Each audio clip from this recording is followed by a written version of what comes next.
Buenos días, jóvenes. Cada amanecer es una oportunidad más para agradecer a Dios. Empezamos con la lectura de los siguientes versos y párrafos. La Araucana. Todo ha de ser batallas y asperezas, discordia, sangre, fuego, enemistades, odios, rencores, sañas y bravezas, desatino, furor, temeridades, rabias, iras, venganzas y fierezas, muertes, destrozos, riñas, crueldades, que al mismo Marte ya pondrían hastío, agotando un caudal mayor que el mío.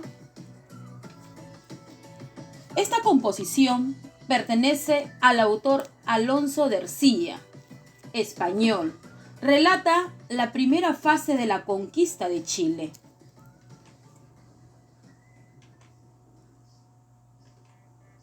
Electra. Leemos. Crisotemis, lo sería si supieras tener seso. Electra, no me enseñes a hacer traición a los míos. Crisotemis, no es eso lo que digo, sino que cedas a lo que mandan. Electra, para ti tales adulaciones, a mí no me cuadra eso. Crisotemis, al menos, bueno, es no sucumbir por indiscreción. Esta obra, muy bonita, pertenece al autor Sófocles y nos habla sobre la venganza de Orestes y Electra contra Egisto y Clitemnestra. Y si observamos, la composición tiene diálogos y habla de un final triste. El amor. El autor que presentamos, Manuel González Prada, peruano. Versos. Si eres un bien arrebatado al cielo, ¿por qué las dudas, el gemido, el llanto, la desconfianza, el torcedor quebranto? Las turbias noches de febril desvelo. Si eres un mal en el terrestre suelo, ¿por qué los goces, la sonrisa, el canto, las esperanzas, el glorioso encanto, las visiones de paz y de consuelo? Si eres nieve, ¿por qué tú vivas llamas? Si eres llama, ¿por qué tu hielo inerte? Si eres sombra, ¿por qué la luz derramas? Una hermosa composición de Manuel González Prada. Pues bien, hemos observado y leído cada una de las composiciones, pero voy a leer un breve párrafo de la obra que tenemos muy conocida, El Trompo, de José Díez Canseco. Dice: sobre el cerro San Cristóbal, la niebla había puesto una capota sucia que cubría la cruz de hierro. Una garúa de calabobos se cernía entre los árboles, lavando las hojas, transformándose en un fango ligero y descendiendo hasta la tierra que acentuaba su color pardo. Las estatuas desnudas de la alameda de los descalzos se chorreaban con el barro formando por la lluvia y el polvo acumulado en cada escorzo. José Díez Canseco. En esta composición lo estamos contando, estamos relatando. Entonces, la pregunta es, ¿todas las composiciones tendrán la misma forma de escritura? No, ¿cierto? Entonces, vamos a ver hoy el tema de los géneros literarios, a diferenciar cada uno de ellos, ya que sabemos que se clasifican de acuerdo a sus características comunes y cada obra va a tener una finalidad determinada. Tenemos la épica, el dramático, lírica y narrativo. Los tres primeros son géneros literarios clásicos. Pues bien, ahora procedemos a escuchar la explicación a través de las diferentes diapositivas. Tenemos ahí el género épico. La palabra epos significa en griego narración, pues se subdivide en epopeyas. Por ejemplo, tenemos a la Ramayana, una obra muy hermosa, épico, del autor Valmiki. Bueno, nos habla de las aventuras del príncipe de Rama, una encarnación del dios Vishnu, junto con su devota esposa Sita y su querido hermano. Ahí también presentamos a dos obras muy reconocidas a nivel universal, la Ilíada y la Odisea, cuyo autor Homero, donde participan héroes y dioses. Otra de las especies, los cantares de gesta. Tenemos también la obra El cantar de Nibelungo, El cantar del Miosí, y entre otras. El cantar de los Nibelungos, pues nos habla de cómo Sigfrido, un cazador de dragones de la corte de los burgundios, quien valiéndose de ciertos artificios, consigue la mano de la princesa Grimilda. Sin embargo, una indiscreción termina por provocar una honrosa cadena de venganza. Luego tenemos al poema épico. En el poema épico, pues la obra que sobresale, la Divina Comedia, cuyo autor Dante Alighieri. Pues bien, en estas obras nos van a plasmar bastante el uso de personajes entre dioses y héroes, y también donde un caballero sale a la conquista. Seguimos. Ejemplos. Tenemos ahí el Ramayana, un fragmento en las cuales vemos de cómo esta obra nos narra en forma sucesiva. Voy a leer, algunos episodios. Al oír el sabio, Lakshmana sonrió y dijo insultando a Parasurama, el que lleva el hacha: yo he roto muchos arcos pequeños en mi niñez, pero tú nunca te enojaste tanto, mi señor. ¿Por qué te interesa tanto este arco en particular? Entonces el rey de la raza, Bhrigu, estalló en palabras de cólera. Oh, joven príncipe, estando en las garras de la muerte, ¿no tienes control sobre tus palabras? Comparas un arco pequeño al poderoso arco de Shiva, conocido en todo el mundo. Lakshmana dijo sonriendo: escucha, santo señor, para mí todos los arcos son iguales. ¿Qué ganancia o pérdida hay en romper un arco gastado? Bueno, continúa los siguientes hechos. Luego tenemos ahí un pequeño relato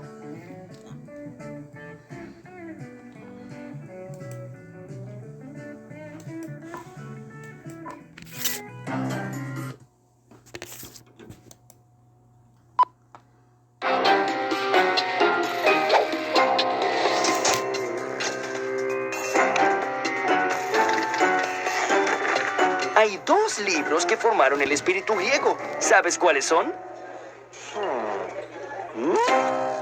La Ilíada y la Odisea. Hay dos libros muy importantes que tienen la esencia del espíritu griego. ¡Tarán! La Ilíada y la Odisea. Estos dos libros entusiasmaron tanto a los antiguos griegos que todos querían vivir y pensar como los mismos héroes que los protagonizaban. Ustedes estarán imaginando guerreros antiguos con cascos de bronce adornados con crines de caballo y armaduras relucientes que combaten entre sí con valentía por el amor de una doncella hermosa. Bueno, tengo que decirles que están en lo cierto. La Ilíada es una epopeya, digamos un cuento que narra la guerra entre dos pueblos enemigos y era recitada en forma de poema. ¿Cuál fue esa guerra tan famosa? Bien, se llamó la Guerra de Troya, que duró 10 años y que empezó con un concurso de belleza. Resulta que Paris, un príncipe troyano, fue nombrado jurado para elegir a la más bella de las diosas. Afrodita, que era la diosa del amor, tenía muchas ansias de ganar y le prometió a Paris que si vencía, iba a darle el amor de la mujer más bella del mundo. Te lo prometo, la más bella. Como Afrodita ganó, Paris se sintió con derecho de raptar a Helena, que era la más bella de la época. Pero el problema fue que ella era la esposa de Menelao, un poderoso rey griego que además era hermano de otro poderosísimo rey, Agamenón. ¡Uy, uy, uy! Y sí, así se inició esta larga guerra en la que se hicieron legendarios algunos héroes como Aquiles y Héctor. Ellos combatieron valientemente entre sí por el honor de su pueblo y la protección de sus amigos. Hubo otro héroe que se hizo famoso en la guerra de Troya, y fue Ulises. Él era muy astuto y utilizaba su inteligencia de una forma muy especial. Fue a él que se le ocurrió una idea genial para vencer a los troyanos. Ulises simuló una retirada y dejó en la puerta de las murallas de Troya un enorme caballo de madera en calidad de obsequio. Los inocentes troyanos ingresaron el gran caballo de madera al interior de la ciudad, y cuando se hizo de noche, los soldados griegos escondidos dentro salieron del caballo y tomaron a Troya por sorpresa. Así culminó esta guerra. Todo gracias a este astuto engaño de Ulises que le dio la victoria a los griegos. Pero aquí, donde termina la guerra de Troya, comienza otra historia, la Odisea. Este libro narra las aventuras de Ulises, que demoró 10 años en poder regresar a su patria. Ulises tuvo que sortear increíbles aventuras contra monstruos marinos, sirenas enamoradizas, gigantes de un solo ojo, brujas malvadas y muchas otras peripecias más. La pregunta que hasta ahora nos hacemos es: ¿quién fue el autor de estos famosos poemas que son la base de toda la literatura occidental? Pues se cree que fueron narrados por la misma persona, Homero, un poeta ciego. Sin embargo, es muy poco lo que se sabe acerca de este misterioso trovador que vivió miles de años antes de Cristo.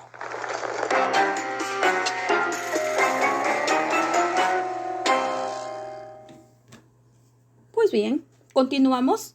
Tenemos entonces la obra La Ilíada y la Odisea. La Ilíada, que nos habla sobre la guerra de Troya, la cólera de Aquiles, el rapto de Helena. Y la siguiente obra, La Odisea, nos habla de las aventuras de Ulises, es decir, las peripecias que pasó durante un periodo de 10 años, ¿no?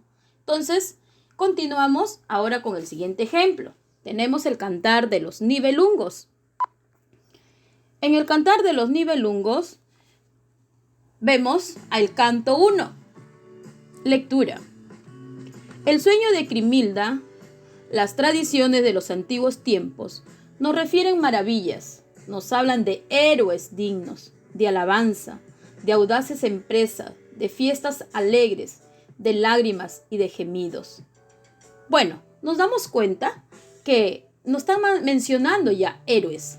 Los cantares de gesta nos narran, pues, los hechos, los episodios de las conquistas de los caballeros. Seguimos. Género dramático. El género dramático, si buscamos las representaciones teatrales que podemos disfrutar a través de la lectura, se remonta en la antigua Grecia, un lugar que se representaba en un escenario pero al aire libre, donde había la música, la danza, inclusive mucha interpretación por parte de los personajes. ¿Qué se representaba en Grecia? Las comedias, las tragedias. Pues ahí nosotros conocemos a 3 autores muy importantes en la tragedia. Tenemos a Sófocles, Eurípides y Esquilo. Entre ellos, pues el más nombrado es Sófocles, con su obra Edipo Rey. Pero a posteriori también tenemos otras obras.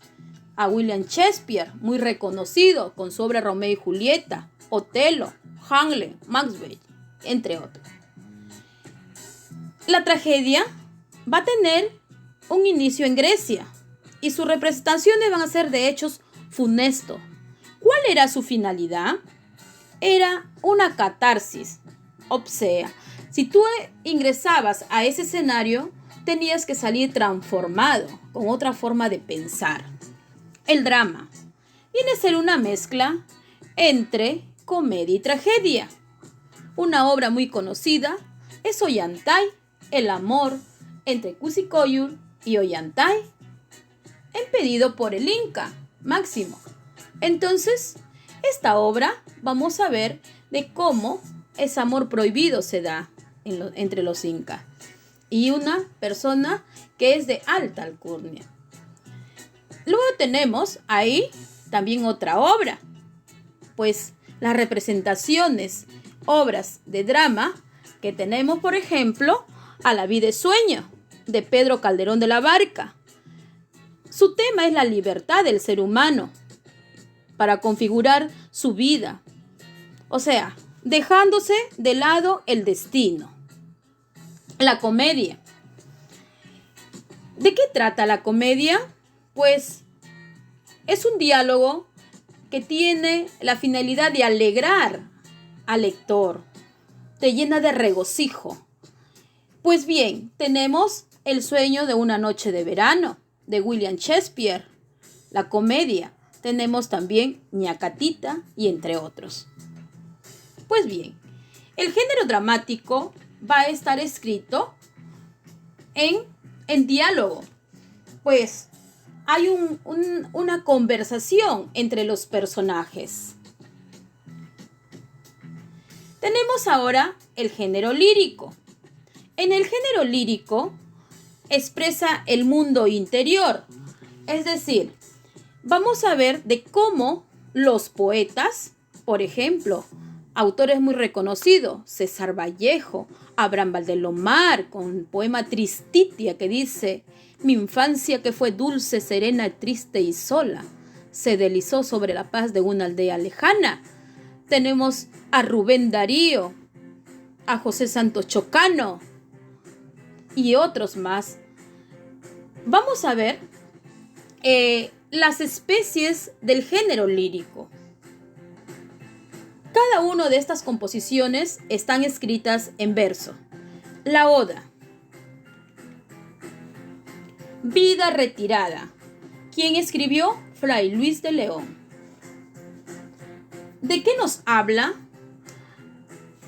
Los versos expresan con mucho entusiasmo a la vida, a la religión. La elegía. Coplas a la muerte de su padre, autor Jorge Manrique, español. ¿Qué es una elegía? El dolor a la pérdida de un ser querido. Églogas. Tenemos las églogas de Garcilaso de la Vega. Un canto bucólico refleja la vida del campo, el amor entre pastores. Por último, el madrigal. Tenemos los ojos claros serenos. Una poesía breve, amorosa, que expresa un amor no correspondido. Observamos ahí cómo está escrito el género lírico en verso. Ojos claros sereno. Si de dulce mirar sois alabados, ¿por qué, si me miráis ariados? Pues bien, en conclusión, el género lírico expresa los sentimientos del autor, la belleza, pero a través de los versos. Ejemplo, tenemos ahí las coplas a la muerte de su padre de Jorge Manrique. Recuerde el alma dormida, avive el seso y despierte. contemplando cómo se pasa la vida, cómo se viene la muerte tan callando. Cuán presto se va el placer, como después de acordado da dolor. Cómo, a nuestro parecer, cualquier tiempo pasado fue mejor.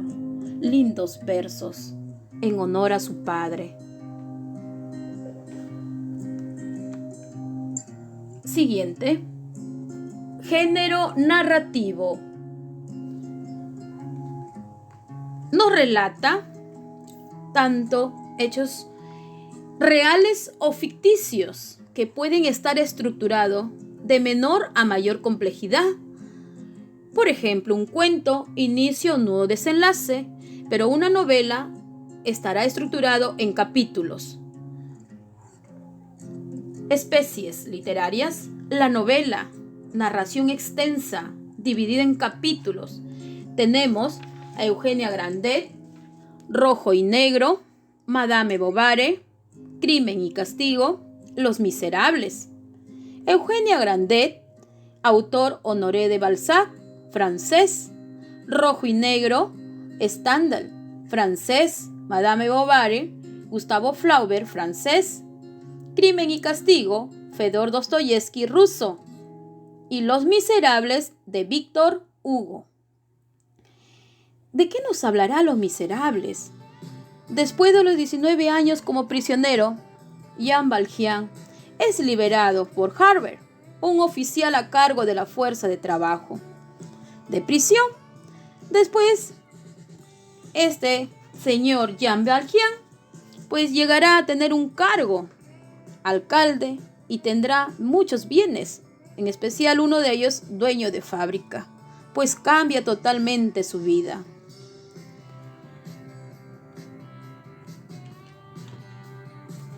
Ensayos. Es una forma de interpretar la realidad. Ahí tenemos a los 7 ensayos de la interpretación de la realidad peruana, de José Carlos Mariátegui. Tradición. ¿Quién es el autor tan conocido que nos habla de las tradiciones de nuestro Perú? Ricardo Palma, con su obra Tradiciones Peruana, conocido como el autor, el bibliotecario mendigo. Tenemos la crónica A una muerte anunciada. ¿De quién? De Gabriel García Márquez, colombiano. Pues bien, este autor, que ha ganado Premio Nobel de la Literatura en 1982, no describe de los acontecimientos, ¿no?, que rodea al angelical vicario. Bueno, y otras más. Tenemos a Calixto Garmendia, por ejemplo. Vamos a escuchar un pequeño párrafo. Déjeme contarte, le pidió un hombre llamado Remigio Garmendia a otro llamado Anselmo, levantando la cara. Todos estos días, anoche, esta mañana, aún esta tarde, he recordado mucho. Hay momentos en que a uno se le agolpa la vida. Además, debes aprender, la vida corta o larga no es de uno solamente. Sus ojos diáfanos parecían fijos en el tiempo. La voz se le fraguaba hondo y tenía un rudo timbre de emoción. Blandíase a rato las manos encallecidas. Yo nací arriba, en un pueblito de los Andes. Mi padre era carpintero y me mandó a la escuela. Hasta 2º año de primaria. Era todo lo que había. Y eso que tuve suerte de nacer en el pueblo, porque los niños del campo se quedaban sin escuela. ¿Quién es el autor? Ciro Alegría, nacionalidad peruana. Bueno, hemos visto entonces con el género narrativo. Ahora vamos a realizar la práctica, pero con mi ayuda para ver cuánto ustedes han entendido. Tenemos el primer ejemplo, la vida retirada. Leemos los versos. Qué descansada vida la del que huye el mundanal ruido y sigue la escondida senda por donde han ido los pocos sabios que en el mundo han sido, que no le enturbie el pecho de los soberbios grandes el estado, ni del dorado techo se admira fabricando del sabio moro, en jaspe sustentando. Estos versos pertenecen al poema La vida retirada y es una oda. El autor es Fray Luis de León. A lo largo de las estrofas, ¿qué nos querrá expresar el autor?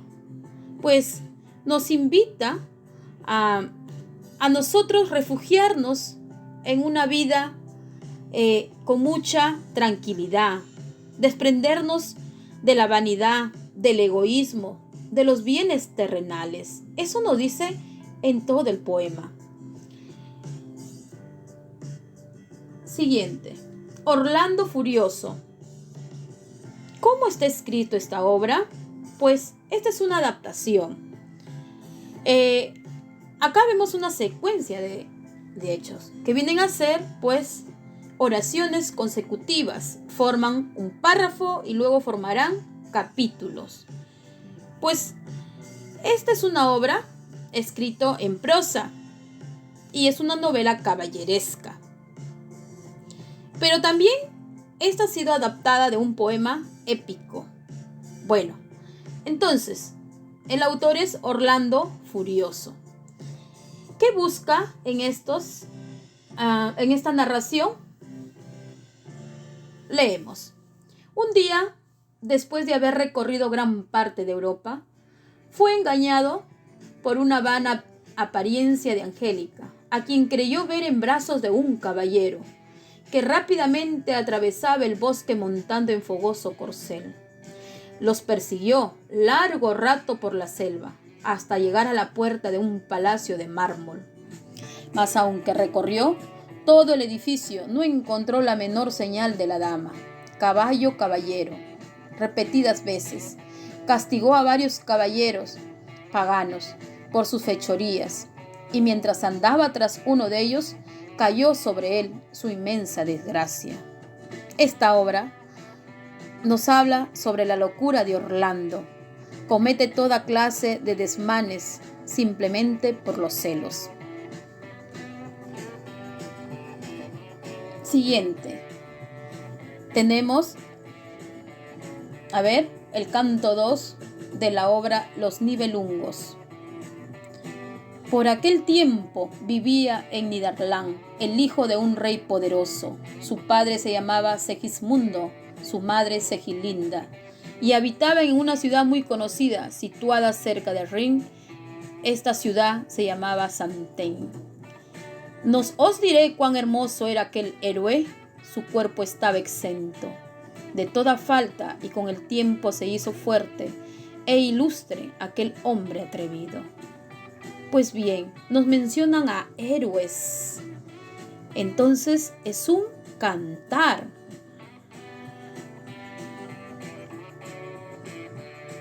Y por último, tenemos las coplas por la muerte de su padre de Jorge Manrique.